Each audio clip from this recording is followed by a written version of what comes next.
In the summer of 2023, I was living alone in an old apartment in a small Colorado town. I was 29, working remotely as a graphic designer, and had moved to this quiet place to simplify my life. My apartment was on the third floor of a four-story building from the 1940s. The place had a gloomy vibe with its stone walls and narrow windows, but the rent was affordable and the view was nice. I could see the forest-covered hills from my window. The neighborhood was generally quiet, mostly retirees and a few college students. I didn't interact much with my neighbors, just exchanged nods. But within the first few weeks, I started noticing someone at the building's entrance. He was a middle-aged, lanky guy, always wearing the same gray jacket, his cap pulled low over his eyes. At night, usually around 11 p.m., he'd stand under the streetlight out front. He didn't smoke or check his phone. He just stood there, hands in pockets, head slightly tilted. At first, I didn't think much of it. Small town, people can be quirky, I told myself. But a few weeks later, I realized he was there every night at the same time. Coming home from work, I'd sometimes see him under the streetlight looking up toward my apartment window. When our eyes met, he didn't smile or move, he just looked away. One evening, while chatting on the phone with my friend Sarah, I mentioned it. "Maybe he's just a weirdo, don't obsess over it," she said. But the unease inside me grew. One night, around 1:15 a.m., I heard a faint clinking at my apartment door, like someone was tampering with the lock, soft but distinct. I rushed to the door, peeked through the peephole, but the hallway was empty. I didn't open it, just checked the chain and locked it. Sleep was tough that night. I was on edge, expecting another sound any second. The next morning, I noticed something on the doormat, a small black feather, like from a crow, though I hadn't seen any crows around here. I didn't touch it, but took a photo and bagged it. It might sound silly, but that feather felt like a sign. That day, I asked the building manager if there were security cameras in the hallways. "In this old place? I wish," he said, chuckling. "But you can put one on your door." I ordered a Wi-Fi security camera and set it up above my door 2 days later. The first few nights were normal. The camera only caught neighbors passing by.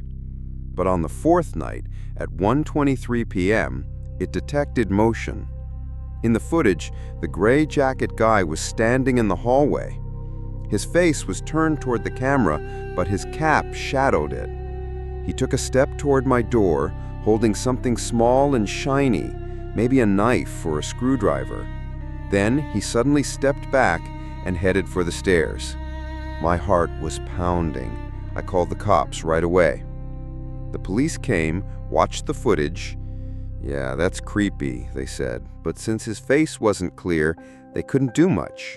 "He didn't damage the door or break in, so no crime," they explained. They promised to patrol around the building more often. I didn't sleep that night, kept watching the camera feed. The next day, while heading to the basement trash room, I found another black feather on the floor. Next to it was a small square piece of paper with a single word handwritten on it, "Watching." I took it to the police, but they brushed it off. "That's barely even a note," they said. "Maybe someone's pranking you." I was losing it. That evening, on Sarah's advice, I set a trap. I tied a thin string across my door, so if someone tampered with it, the string would break. Around 1:30 a.m., the camera triggered again. The footage showed the same guy in the hallway, but he didn't touch my door.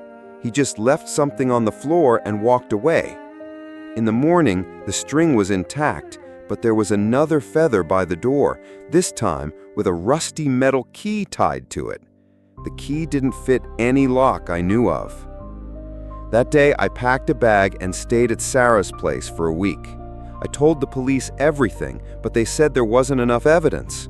I left the camera on, watching remotely. On the third night, at 1:27 p.m., the guy appeared again. This time, he slid an envelope under my door and vanished. I went back with Sarah, grabbed the envelope.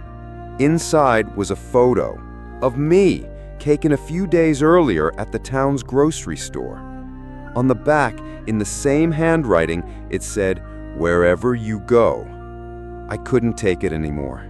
I went to the police again, and this time the detective unit got involved. They took the photo and feathers for analysis. A week later, a detective called. They'd found the gray jacket guy. He was a former tenant with mental health issues who'd returned to town. He'd been hiding in the building's basement. The feathers and notes were his signature. He got some twisted sense of control by scaring people living alone. He was taken into custody, but the charges were minor since he hadn't caused physical harm. I moved out of that apartment. In my new place, I double-checked the locks every night. And I still jump sometimes when I hear a faint noise in the dark.